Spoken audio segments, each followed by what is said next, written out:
Hey, happy Friday, everybody. Matt Scalogli here with SRP Medical Marketing and the Warner James Group. So today I want to have this conversation with you today about scale. And if you've been watching our videos for the last couple of days, you'll notice that what we've been talking about is we've been talking about taking your practice from the wilderness, where you're wandering around the wilderness, wandering around the mountain, around and around and around, and moving into the promised land. And the problem is that most medical practices, when they want to move into the promised land, and the promised land is where you have the respect of your patients, you have the respect of your peers, you are profitable, you generally have maybe a couple of other doctors or PAs or NPs working for you. Maybe you have multi-locations, but you're able to provide for your family, you're able to take great vacations. These are all the things that kind of come into the promised land. And the promised land can be a lot of different things for a lot of different people. But those are kind of what the most people say that they want, is they want a better life. They want to be able to provide for the kids and set money aside and take care of themselves and all of that. And you'll see over my shoulder right here, this quote that says, "The skills that got you out of Egypt are not the ones to get you into the promised land." And so what we have talked about is we have talked specifically about moving into the promised land. And in order to do that, let me go here. Here you are in the wilderness, right? You're wandering around the wilderness and you're not getting the kind of profit and the respect and everything that you want. And in order to get into the promised land, the land of milk and honey, you have to cross the river, right? And when you cross the river, there are three key rocks that you must follow in a particular fashion in order to successfully cross over to the promised land. Those rocks are, the first rock is survival. Okay, there's a number of key components, and I did a video specifically on survival. The next is stability. My video yesterday was on stability, and today we're going to talk about scale. What are the attributes you need in order to scale, and so when you know that you're ready to scale. So that's what we're going to talk about today. So here we are. Here are the rocks: survival, stability, and scale. Now,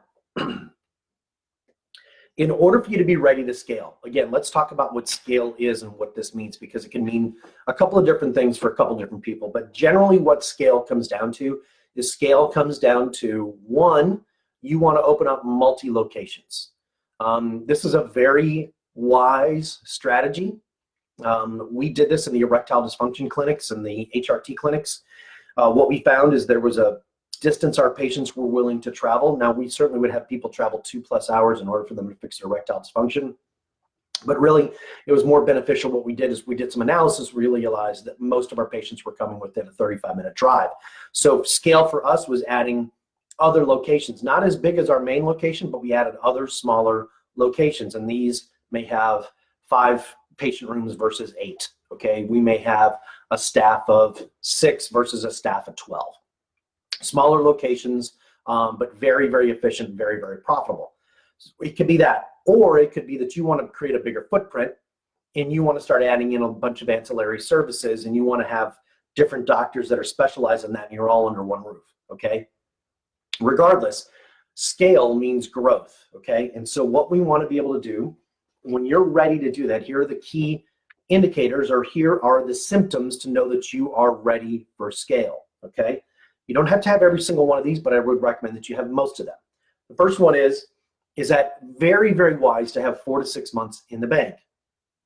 Now, that can be achieved by a couple of different ways. I know people have used debt to grow. That's fine. I've done that as well. You can get loans to buy buildings and things like that and retrofit out and all of that. Been there, done that, okay? But you want to have 4 to 6 months in the bank. Okay. Next is, if you're taking insurance, your reimbursement rate should be pushing close to $350 in reimbursement rate. Okay. Again, if it's not, if your reimbursement rate is below 100, you're over here in survival mode. Okay. And if you are at 100 and you want to get it to 350, you need to call me, because we can get you up there, and we can get you there in literally a couple of weeks. This is where you should have your ancillary. So you set up ancillary services in the stability phase. But in the scale phase, your ancillary services have to be making you money. Most people, the big mistake they make is when they're in survival mode, they start to add a bunch of ancillary services. They want to start adding a bunch of different things that they do, and all that does is confuse the consumer. your patient. I had a really proud moment yesterday. One of my clients, who's been frankly all over the place with offering this and wants to offer that and vaginal rejuvenation, and I'm going to do this, and yeah, we do that. So, Botox, Juvederm, vaginal rejuvenation, vampire facelift, O shot, P shot, joints, testosterone. I mean, like everything under the sun. He finally contacted me yesterday and said, I want to focus just on joints and HRT. That's all I want to do. And I was really proud of him because he realized that he can add these other things when he gets big enough. But right now, the best thing for him to do is just focus on the few, okay? So you don't get to the place where you can scale by adding all these different services and being a master of none, a jock of all, master of none, I guess. I don't know what the actual phrase is. Somebody will put it in the comments for me or email me, which would be great. I'd be very helpful. So then we also want to have systems in place. And these are not systems that are in your head. These are systems that are written down, that your staff goes through, that when something breaks, you actually go back and look at the system. And let me you probably know this, but I want to give this as an example to you. My first wife was an ER nurse. And, in Charlotte. And the amazing thing for me, she came home one night and she had a really rough day. In fact, she had come in and she actually had a different pair of scrubs on than when she went to work in the morning, which I always knew that meant that she was not a good day. So she was telling me how they had to put a chest tube in somebody. And, again, I'm not the guy putting the tubes in. They had to put a chest tube, and this guy was, dying, he was drowning inside. And so they put this chest tube and drained it out. And, when they got the drain out, everything went on the floor and splashed up against her. So she had to change. But the interesting thing for me was she started to tell me how they had a checklist for putting in the tube, because it's not something they don't do it every single day.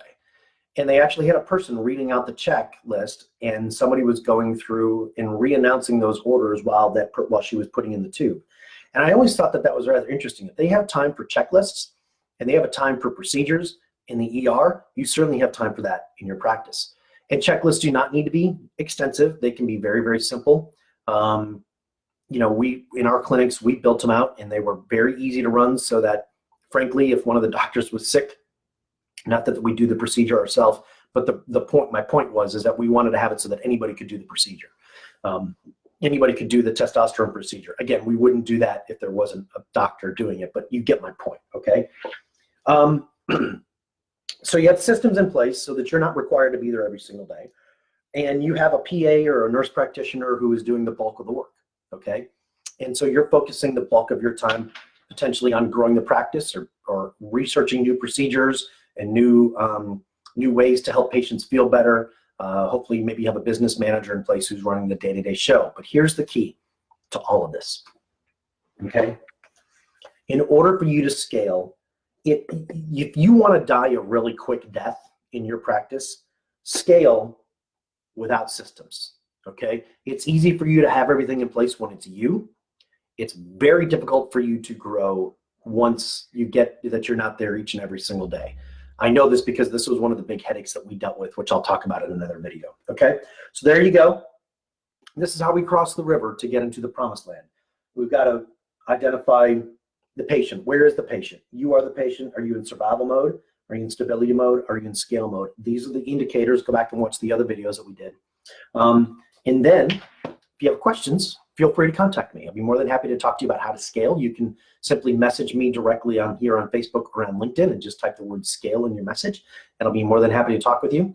Until then, now that we are on a Friday, I want you to have a great weekend. Hopefully you give yourself opportunity to relax. If you are in survival mode, what I would recommend is tonight, turn off your phone. I want you to relax, spend time with the ones that you love, go for a long walk, take a hot shower. If you're in stability mode, do the same thing. And frankly, if you're in scale mode, even more important to do it. Take time off, relax, get some sleep, rejuvenate, refresh. I'll talk to you on Monday. Have a great day, everybody. Talk to you soon.